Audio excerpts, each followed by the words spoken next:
Hi friends, ഞാനിന്ന് share ചെയ്യാൻ പോകുന്നത് എല്ലാവർക്കും വളരെ യൂസ്ഫുള്ളായ നല്ല കിടിലൻ ടിപ്സുകളുമായിട്ടാണ്. അപ്പോൾ വീഡിയോ സ്കിപ്പ് ചെയ്യാതെ കാണുക. അപ്പോൾ നമുക്ക് മുട്ടത്തോട് വെച്ചിട്ട് എന്തെല്ലാം ചെയ്യാം എന്നുള്ള കാര്യങ്ങളാണ് കാണിക്കുന്നത്. അപ്പോൾ നമുക്ക് വീട്ടിൽ പെറ്റ് വരുന്ന എലി, പല്ലി, പാറ്റ എല്ലാത്തിനും ഒന്നിച്ച് തുരുത്താനുള്ള കിടിലൻ ടിപ്പുകളുമായിട്ടാണ് വന്നിരിക്കുന്നത്. അപ്പോൾ വീഡിയോ സ്കിപ്പ് ചെയ്യാതെ കാണുക. അപ്പം നമുക്ക് ഇതേപോലെ ഫസ്റ്റ് ടിപ്പിലോട്ട് കിടക്കാം. അപ്പോൾ അതിനായിട്ട് നമുക്ക് 2 മുട്ടത്തോട് ഇതേപോലെ ഒന്ന് പൊടിച്ചെടുക്കാം. അപ്പോൾ മിക്സിയിൽ വേണമെങ്കിൽ മിക്സി പൊടിച്ചെടുക്കുക. ഇതിപ്പോൾ അത്രയും പൊടിഞ്ഞും കിട്ടണമെന്നൊന്നുമില്ല, അതുകൊണ്ടാണ് ഞാനിപ്പോൾ ഇതിങ്ങനെ പൊടിച്ചെടുക്കുന്നത്. നമ്മുടെ കൈ വെച്ചിട്ട് തന്നെ ഇതേപോലെ ഒന്ന് പൊടിച്ചെടുക്കാവുന്നതേ ഉള്ളൂ.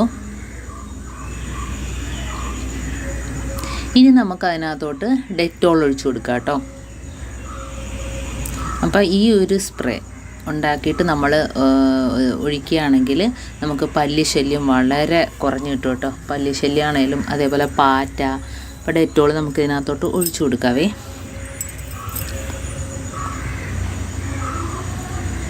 സ്വല്പം ഡെറ്റോൾ ഒഴിച്ചു കൊടുത്തിട്ടുണ്ട്, ഒരുപാടൊന്നും വേണ്ട. ഇനി നമുക്ക് തിളച്ച വെള്ളമാണ് അതിനകത്തോട്ട് ഒഴിച്ചു കൊടുക്കേണ്ടത്, കണ്ടോ. അപ്പോൾ ആ തിളച്ച വെള്ളം ഒഴിച്ചു കൊടുക്കുമ്പോഴത്തേനും ആ മുട്ടയിലുള്ള ആ എസെൻസ് എല്ലാം അതിനകത്ത് ഇറങ്ങിക്കിട്ടും. മുട്ടയുടെ ഒരു സ്മെല്ല് അതിനൊന്നും ഇഷ്ടപ്പെടില്ല കേട്ടോ. ഇനി നമുക്കൊരു സാധനം അതിനകത്തോട്ട് ചേർക്കാനുണ്ട്. ഹാൻഡ് വാഷാണ്. അതും ഒരു സ്വല്പം മാത്രം മതി. അപ്പോൾ ഹാൻഡ് വാഷ് ആകുമ്പം ചെറിയൊരു പത അതിനകത്ത് കിട്ടും. ഭയങ്കര ഒരു സ്മെല്ലുമാണ്. അപ്പം ഹാൻഡ് വാഷും അതേപോലെ ഡെറ്റോളും കൂടെ ചേരുമ്പോൾ ഒരു സ്മെല്ല് ഭയങ്കരമാണ്. അപ്പം നമുക്കിത് ഇനിയൊന്ന് അരിച്ചെടുക്കണം. അപ്പം കുറച്ച് കഴിയുമ്പോഴത്തേനും ആ വെള്ളമെല്ലാം ഒന്ന് തണുത്തതിന് ശേഷം അതിനകത്ത് ഇറങ്ങി ആ മുട്ടയുടെ എസെൻസും എല്ലാം അതിനകത്ത് ഇറങ്ങി ഒന്ന് അതിന് ശേഷം നമുക്കൊന്ന് ഇത് അരിച്ച് ഒരു സ്പ്രേ ബോട്ടിലിനകത്തോട്ടാക്കാം.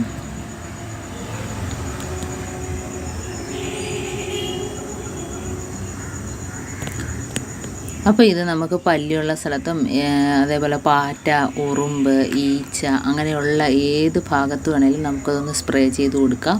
നമ്മൾ കടയിൽ നിന്നൊക്കെ മേടിച്ചിട്ട് വെറുതെ കെമിക്കലും കാര്യങ്ങളൊക്കെ അടിക്കുമ്പോഴത്തേനും നമ്മുടെ വീട്ടിലുള്ളവർക്കെല്ലാം അത് പ്രശ്നമാകും. കുട്ടികളുണ്ടെങ്കിൽ പ്രത്യേകിച്ച്. ഇതാകുമ്പോൾ നമുക്ക് ഏത് സമയത്തും ധൈര്യമായിട്ട് ഒഴിച്ചു കൊടുക്കാനായിട്ട് പറ്റും. ഇപ്പോൾ ഒരു പല്ലിയെ കണ്ടാൽ പോലും നമുക്കത് വെച്ച് സ്പ്രേ ചെയ്യാം. ഏത് സ്ഥലത്താണേലും ഒരു കുഴപ്പമില്ല കേട്ടോ. റൂമിലാണേലും ഒന്നും ഒരു പ്രശ്നവുമില്ല. കാരണം അതിനകത്ത് ഡെറ്റോൾ, ഹാൻഡ് വാഷ് മാത്രമേ ചേർന്നിട്ടുള്ളൂ. അതുകൊണ്ട് ഒരു പ്രശ്നം ഉണ്ടാവില്ല. പിന്നെ നമുക്ക് നെക്സ്റ്റ് ടിപ്പിലോട്ട് കിടക്കാം. അപ്പോൾ അതിനായിട്ട് ഞാൻ തോന്നുന്നു ഇതേപോലെ 1-2 മുട്ടത്തോട് മതി ഒന്ന് പൊടിച്ചെടുക്കുക.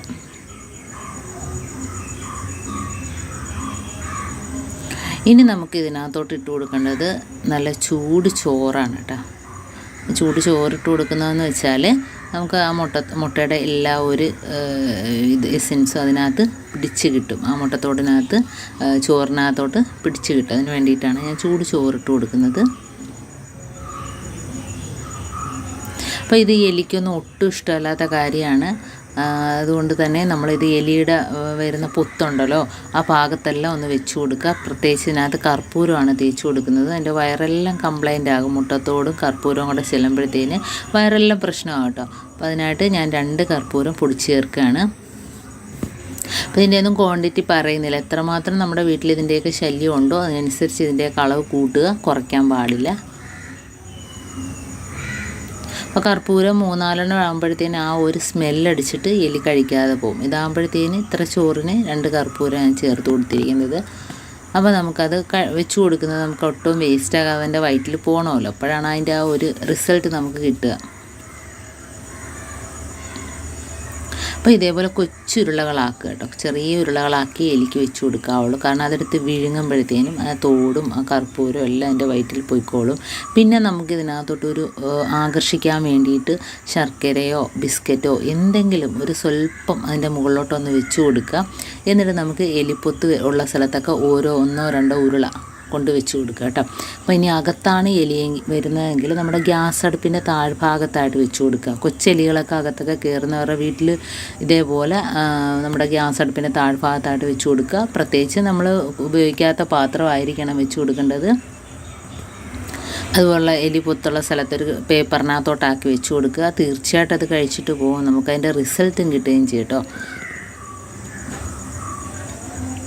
അപ്പോൾ ഇതേപോലെ ഗ്യാസ് അടുപ്പിൻ്റെ അടിയിൽ വെച്ച് കൊടുക്കുക കേട്ടോ. ഇനി അടുത്ത ടിപ്പിലോട്ട് കിടക്കാം. അപ്പോൾ അതിനായിട്ട് ഞാൻ ഇതേപോലെ ഒരു മുട്ടത്തോട് എടുത്തിട്ടുണ്ട്. അത് നല്ലോണം ഇതേപോലെ ഒന്ന് പൊടിച്ചെടുക്കാം. ഇനി ഇതിനകത്തോട്ട് ചേർത്ത് കൊടുക്കുന്നത് പേസ്റ്റാണ് കേട്ടോ. അപ്പോൾ പേസ്റ്റും മുട്ടത്തോടും ഭയങ്കര ഒരു പ്രത്യേക ഒരു സ്മെല്ലാണ്. അപ്പം നമുക്ക് കുറച്ച് പേസ്റ്റ് ഇതിനകത്തോട്ട് ഇട്ട് കൊടുക്കാം. എന്നിട്ട് നല്ല തിളച്ച വെള്ളം ഒഴിച്ചു കൊടുക്കുക. അപ്പോൾ ആ തിളച്ച വെള്ളം ഒഴിച്ചു കൊടുക്കുമ്പോഴത്തേനും മുട്ടയുടെയും പേസ്റ്റും എല്ലാം ഒരു എസൻസ് നല്ല രീതിയിൽ ഒന്ന് മിക്സായിട്ട് നമുക്കൊന്ന് തണുത്തതിന് ശേഷം അതിനകത്തോട്ട് നമുക്ക് ചെറിയ പഞ്ഞിയുണ്ടല്ലോ, വീട്ടിൽ പഴയ പഞ്ഞിയൊക്കെ ഉണ്ടെങ്കിൽ ഒന്ന് ചെറുതായിട്ട് പിച്ചിട്ട്, അതല്ലെങ്കിൽ ടിഷ്യൂ പേപ്പർ ആണെങ്കിലും മതി. അതതിനകത്തോട്ട് മുക്കിയിട്ട് നമുക്ക് പല്ലിയും പാറ്റയൊക്കെ വരുന്ന കബോർഡിലൊക്കെ വെച്ച് കൊടുക്കാം. അതല്ല എങ്കിൽ ആ പഞ്ഞിയും അതേപോലെ തന്നെ ടിഷ്യൂ പേപ്പറും ഈ ഒരു വെള്ളത്തിനകത്ത് മുക്കി വെച്ചിട്ട് നമുക്ക് എവിടെ വേണേലും വെച്ച് കൊടുക്കാം കേട്ടോ. അപ്പോൾ അതങ്ങനെ തന്നെ ഒരു ഭയങ്കര ഒരു സ്മെല്ലാണ്. ആ സ്മെല്ലടിച്ചിട്ട് ഒരു സാധനവും വരില്ല കേട്ടോ. അപ്പോൾ അതേപോലെ ചെയ്ത് നോക്കുക. അതിപ്പോൾ ഞാൻ ആദ്യം 2-3 കഷ്ണം പഞ്ഞി ഇട്ട് കൊടുത്തിട്ടുണ്ട്, പിന്നെ ടിഷ്യൂ പേപ്പറും കൂടെ കീറി ഇട്ട് കൊടുത്തിട്ടുണ്ട് കേട്ടോ. അപ്പോൾ ഇത് ഇതേപോലെ തന്നെ ഇരിക്കാൻ ഭയങ്കര ഒരു സ്മെല്ലാണ് പേസ്റ്റും മുട്ടയുടെ ഇലയൊക്കെ. അപ്പോൾ നമുക്കിതേപോലെ ചെയ്ത് എവിടെ വേണേലും വെച്ച് കൊടുക്കാം. അതല്ലെങ്കിൽ ഞാൻ നേരത്തെ പറഞ്ഞ കണക്ക് പഞ്ഞി ഓരോ പീസ്, അതല്ലെങ്കിൽ ടിഷ്യൂ പേപ്പർ അതിൽ നിന്ന് ഓരോ പീസായിട്ട് നമുക്ക് ഇതുപോലെ വെച്ച് കൊടുക്കാം. പിന്നെ ഇതേപോലെ മുട്ടത്തോട് മാത്രമായിട്ട് വെച്ച് കൊടുക്കുന്നത് നല്ലതാണ് കേട്ടോ. മുട്ടത്തോട് മാത്രമായിട്ട് നമുക്ക് പല്ല് വരുന്ന ഭാഗത്തൊക്കെ ഇതേപോലെ ഒന്ന് വെച്ച് കൊടുക്കുകയാണെങ്കിൽ ആ ഒരു സ്മെല്ല് അടിച്ചിട്ട് അതൊന്നും വരില്ല. അപ്പോൾ ഇന്നത്തെ എൻ്റെ ഈ കൊച്ചു ടിപ്സിൽ ഏതെങ്കിലും ഒന്ന് യൂസ്ഫുള്ളായിട്ട് നിങ്ങൾക്ക് തോന്നിയിട്ടുണ്ടെങ്കിൽ ഒന്ന് ലൈക്ക് ചെയ്യാനും കമൻറ്റ് ചെയ്യാനും സബ്സ്ക്രൈബ് ചെയ്യാനും മറക്കരുത്. അതേപോലെ ബെല്ലൈക്കൻ എനേബിൾ ചെയ്യാനും മറക്കരുത്.